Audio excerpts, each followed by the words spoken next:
Hello everyone, welcome to online classes students. आज जो हम टॉपिक पर बात करने वाले हैं वो टॉपिक एक बहुत इंपॉर्टेंट टॉपिक है और वो टॉपिक है आपका बायोटेक्नोलॉजी। ठीक। जो लेसन है वो लेसन का नाम है बायोटेक्नोलॉजी प्रिंसिपल्स एंड प्रोसेसेस। ठीक है, तो सबसे पहले इंट्रोडक्शन ले लेते हैं बायोटेक्नोलॉजी का कि इंट्रोडक्शन क्या है। देखिए आइए, biotechnology is the integrated branch of biology, यानी कि बायोटेक्नोलॉजी जो है वो बायोलॉजी की सम्मिलित ब्रांच है, यानी बायोलॉजी से मिली हुई ब्रांच है, उसके अंदर की ही एक ब्रांच है which deals with the techniques of using live organisms और enzymes from organisms in order to produce different products and processes useful to humans। क्या मतलब हुआ बात का मतलब ये हुआ कि ये विज्ञान है, यानी कि बायोलॉजी की वो शाखा है जो कि डील्स करती है, यानी कि उन चीजों पर बात करती है या काम करती है किन पर, जीवित जीव जंतुओं पर, जीवित पौधों पर और एंजाइम्स पर, उनसे मिलने वाले एंजाइम्स पर, यानी कि ऑर्गेनिज्म से मिलने वाले एंजाइम्स या जीवित ऑर्गेनिजम्स।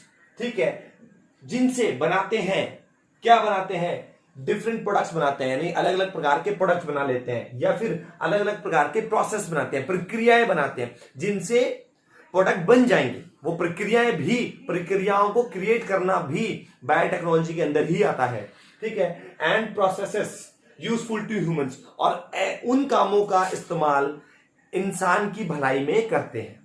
ठीक है, तो सिंपल भाषा में अगर कहूं तो बायोटेक्नोलॉजी बायोलॉजी की वो शाखा जिसमें हम, ठीक है, इंसान के भले के लिए जीव जंतुओं का पर काम करके इंसान का भला सोचते हैं। ठीक है, या इंसान के भले के लिए कुछ नए उत्पाद या सेवाएं देते हैं, तो बायोटेक्नोलॉजी वो चीज है। ठीक है, अच्छा देखिए, उसके बाद अब उसके कुछ इंपॉर्टेंट टर्म्स देख लेते हैं बायोटेक्नोलॉजी के बारे में। ठीक है, क्योंकि इंट्रोडक्शन है। देखिए, term biotechnology was coined in 1917 by Hungarian engineer Karl Ereky. ठीक है, अच्छा, यानी कि सबसे पहली बार बायोटेक्नोलॉजी वर्ड का इस्तेमाल सन 1917 में हंगरी देश के एक वैज्ञानिक या इंजीनियर जिनका नाम था कार्ल एर्की, उन्होंने इसको यूज किया था। तो 1917 में ये वर्ड पहली बार यूज हुआ। ठीक है, उसके बाद देखिए आप, ठीक है, अब इंडिया में ये बायोटेक्नोलॉजी जो है उसके लिए क्या क्या हुआ उसके बारे में बता रहे हैं। देखिए यहां पर, ए सेपरेट डिपार्टमेंट ऑफ बायोटेक्नोलॉजी यानी कि DPT was created within the Ministry of Science and Technology in 1986। ठीक है, ये भारत के अंदर सन 1986 में, ठीक है, ministry of science and technology के अंतर्गत, ठीक है, डिपार्टमेंट ऑफ बायोटेक्नोलॉजी बनाया गया। कब बनाया गया? सन 1986 में, 1986 में। उसके बाद देखिए, 7 centres for plant molecular biology. उसके बाद जो है धीरे धीरे करके और बहुत सारी चीजें होती चली गई। ठीक है, जब पहले डिपार्टमेंट बना दिया गया भारत सरकार द्वारा बायोटेक्नोलॉजी के लिए, तो फिर उसके बाद प्लांट मॉलिक्यूलर बायोलॉजी यानी कि CPMB have been established under DPT, यानी कि जब डिपार्टमेंट ऑफ बायोटेक्नोलॉजी बना तो उसके अंतर्गत हिंदुस्तान के अंदर 7 सेंटर्स खोले गए। ठीक है, मॉलिक्यूलर, जिनको प्लांट मॉलिक्यूलर बायोलॉजी सेंटर्स खोले गए। ठीक है, अच्छा, तो आपको बता दूं मैं कि अलग अलग शहरों में, लखनऊ में, नई दिल्ली में, बेंगलुरु में, ऐसे ऐसे शहरों के अंदर, ठीक है, इस तरह के सेंटर खुले हुए हैं। तो उसके बाद क्या बोलता है कि यूनाइटेड नेशंस ऑर्गेनाइजेशन यूएनओ, ठीक है, established an international centre for genetic engineering and biotechnology.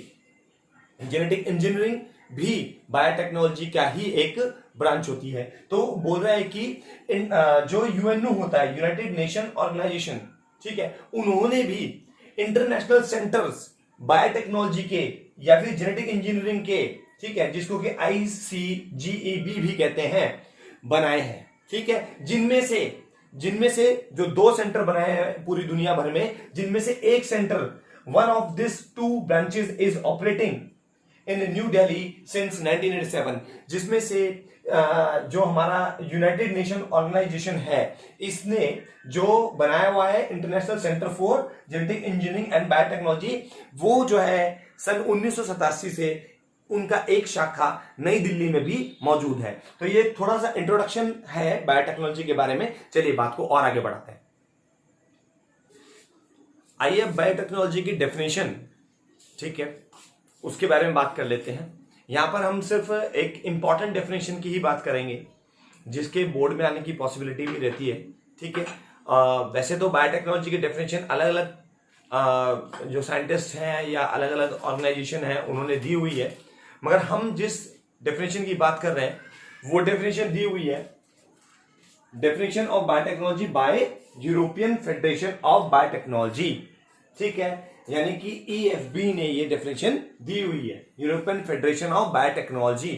क्योंकि कई बार आपको 1 मार्क्स में फुल फॉर्म वाले क्वेश्चन भी आ जाते हैं, तो इसलिए बार बार इस चैप्टर के अंदर से काफी सारे क्वेश्चन निकल सकते हैं जो आपको शॉर्ट फॉर्म्स दे रखी होंगी, उनकी फुल फॉर्म्स आपने लिखनी होगी। जैसे यहां पर मेंशन है EFB, तो EFB का मतलब बताना होगा यूरोपियन फेडरेशन ऑफ बायोटेक्नोलॉजी। तो EFB ने ये डेफिनेशन 1978 में दी है, ठीक है। और क्या कहता है यूरोपियन फेडरेशन ऑफ बायोटेक्नोलॉजी इसके बारे में, देखिए, the integrated use of natural sciences and organisms, cells और देयर पार्ट्स, यानी कि एक सम्मिलित, ठीक, इस्तेमाल कुदरती विज्ञान का, जिसके अंदर आप कुदरती विज्ञान, नेचुरल साइंसेस में आपका जो है बायोकेमिस्ट्री, माइक्रोबायोलॉजी, जेनेटिक इंजीनियरिंग, ये सब आ जाती हैं, ठीक है। अच्छा, तो यहां पर एक शॉर्ट टर्म लिख दिए एकदम कि भाई नेचुरल साइंसेस, जिसके अंदर और भी कई सारी चीजें आती हैं, ठीक है, उन सब का मिला जुला, ठीक है। इसके अलावा मतलब विज्ञान, कुदरती विज्ञान, और साथ में ऑर्गेनिजम्स, यहां तक कि उनके सेल्स और उनके पार्ट्स का मिला जुला उपयोग, ठीक, किस लिए? In order to achieve their technological applications for products and services, यानी कि इनका उपयोग करके, ठीक है, क्या कर सकते हैं हम? अचीव कर सकते हैं, टेक्नोलॉजिकल एप्लीकेशंस को अचीव कर सकते हैं और उनके द्वारा बनने वाले प्रोडक्ट्स और सर्विसेज को अचीव कर सकते हैं, यानी बना सकते हैं, ठीक है। जैसे कि अल्कोहल जो है, फर्मेंटेशन के द्वारा अल्कोहल का बनाना, ठीक है, बहुत सारी चीजें, और भी बहुत सारी चीजें बनती हैं, वैक्सीन्स का बनाना, ठीक है। अच्छा, इसके अलावा जो है क्या बोलते हैं आपका एंटीबायोटिक्स का बनाना, ठीक है, ये सब के सब बातें जो है बायोटेक्नोलॉजी, उसकी पढ़ाई हो गई और उसके अंदर हम ये सब चीजें बनानी सीखते हैं, ठीक है। तो ये मैंने आपको यूरोपियन फेडरेशन ऑफ बायोटेक्नोलॉजी के द्वारा बताई गई डेफिनेशन, जो कि 1978 में दी गई थी, वो बता दी है। अब इसके प्रिंसिपल्स के बारे में बात कर लेते हैं। आइए अब बात कर लेते हैं प्रिंसिपल्स ऑफ बायोटेक्नोलॉजी के, ठीक है। देखिए, बायोटेक्नोलॉजी किन सिद्धांतों पर काम करती है, कौन कौन से सिद्धांत है जिस पर बायोटेक्नोलॉजी टिकी हुई है? The 2 most important principles that gave birth to modern biotechnology are, यानी कि बायोटेक्नोलॉजी, जो मॉडर्न बायोटेक्नोलॉजी है, वो 2 सिद्धांतों पर काम कर रही है, मुख्यतः 2 सिद्धांतों पर काम कर रही है। और मैं आपकी नॉलेज के लिए बता दूं कि जो मॉडर्न बायोटेक्नोलॉजी है, उसमें उसके जो जनक हैं, फादर ऑफ मॉडर्न बायोटेक्नोलॉजी, उनको पॉल, ठीक है, बर्ग को कहा जाता है, ठीक है। अच्छा, उसके बाद मॉडर्न बायोटेक्नोलॉजी 2 सिद्धांतों पर टिकी हुई है। वो कौन कौन से 2 सिद्धांत हैं? जेनेटिक इंजीनियरिंग और रिकॉम्बिनेंट DNA टेक्नोलॉजी, ये टेक्निक्स के नाम है, ठीक है, जो कि आर टेक्निक्स, ठीक है, यूज, इस्तेमाल की जाती हैं टू अल्टर, बदलने के लिए, किसको बदलने के लिए? जेनेटिक मटेरियल को बदलने के लिए, यानी कि जेनेटिक मटेरियल जो कि DNA होता है, ठीक है, किसी भी ऑर्गेनिज्म के जेनेटिक मटेरियल यानी DNA को बदलने के लिए, एंड दस जेनेटिक मेकअप, और जेनेटिक मेकअप करके, यानी कि नया DNA तैयार करके, ठीक है, या उसके अंदर कुछ बदलाव करके, ठीक है, ये किस टेक्निक के तहत आते हैं? ये टेक्निक के तहत आते हैं जेनेटिक इंजीनियरिंग या रिकॉम्बिनेंट DNA टेक्नोलॉजी टेक्निक के तहत आते हैं, ठीक है। और एंड फिनोटाइप, ठीक है, इसके जब आप ये सब बदल देंगे तो क्या बदल जाएगा? फिनोटाइप बदल जाएगा, यानी कि कैरेक्टर बदल जाएगा।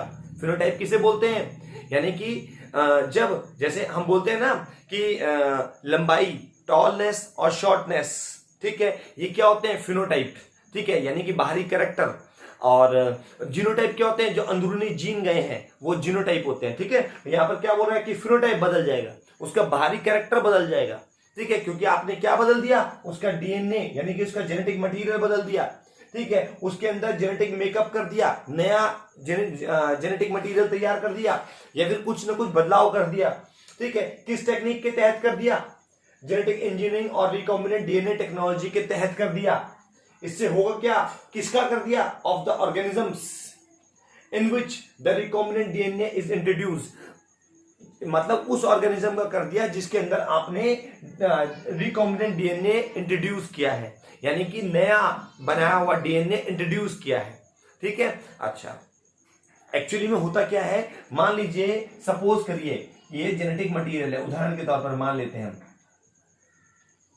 ठीक है, सपोज कीजिए यहां पर कोई जीन है, इस जीन के अंदर कोई प्रॉब्लम है जिसकी वजह से इस ऑर्गेनिज्म के अंदर कोई समस्या पैदा हो रही है। इस जीन की वजह से, ये जो जीन आ रहा है इसकी वजह से इस ऑर्गेनिज्म में कोई प्रॉब्लम है। ठीक है, अब होगा क्या कि इस जीन को बदला जाएगा। ठीक है, इस जीन को बदला जाएगा या फिर जो है नया रिकॉम्बिनेंट डीएनए इंट्रोड्यूस कराया जाएगा, नया डीएनए इंट्रोड्यूस कराया जाएगा जो कि एक नया डीएनए होगा। यानी यहां बदलने के बाद सपोज कीजिए ये हटा दिया, हटाने के बाद जो है ठीक है ये नया तैयार हो गया बाहर। ये हमने कहां पर तैयार करवाया, लेबोरेटरी में तैयार कराया, ये घर में तैयार होना पॉसिबल नहीं है, तो उसके बाद इंट्रोड्यूस कराया जाता है। ठीक है, अच्छा इंट्रोडक्शन किस माध्यम से होता है, किस फॉर्म में होता है, ये होगा एंजाइम्स के फॉर्म में होगा, या वैक्सीन्स के फॉर्म में होगा, या एंटीबायोटिक्स के फॉर्म में होगा एक तरीके से दवाई के फॉर्म में। ठीक है, अच्छा आप उन्हें दवा का नाम दे सकते हैं। तो उन फॉर्म में इंट्रोड्यूस कराया जाएगा और फिर उस ऑर्गेनिज्म की जो समस्या है वो ठीक हो जाएंगी। ठीक है, अच्छा तो ये पहला प्रिंसिपल है, पहला सिद्धांत है जेनेटिक इंजीनियरिंग और रिकॉम्बिनेंट डीएनए टेक्नोलॉजी टेक्निक्स। ठीक है, ये हो गया पहला सिद्धांत बायोटेक्नोलॉजी का। उसके बाद देखिए आगे, सेकंड क्रिएशन एंड मेंटेनेंस, बनाना, कुछ बनाना और मेंटेन करना, उसे संभाल के रखना। किस चीज को, ये किस चीज को बनाने और संभाल के रखने की बात कर रहा है, ऑफ स्टेराइल कंडीशंस को।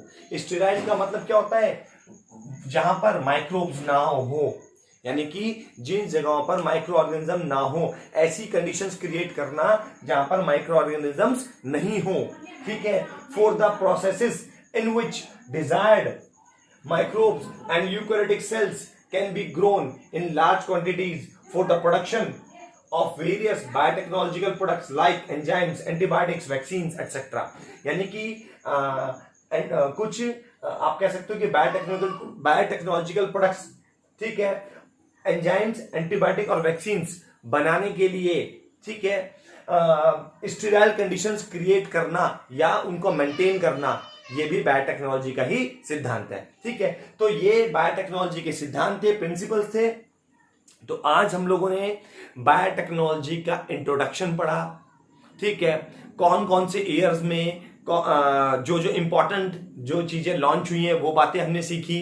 ठीक है, उसके बाद जो है बायोटेक्नोलॉजी की डेफिनेशन क्या है यूरोपियन फेडरेशन द्वारा, और उसके अलावा बायोटेक्नोलॉजी के प्रिंसिपल्स क्या है, ये सब हम लोगों ने जान लिया है।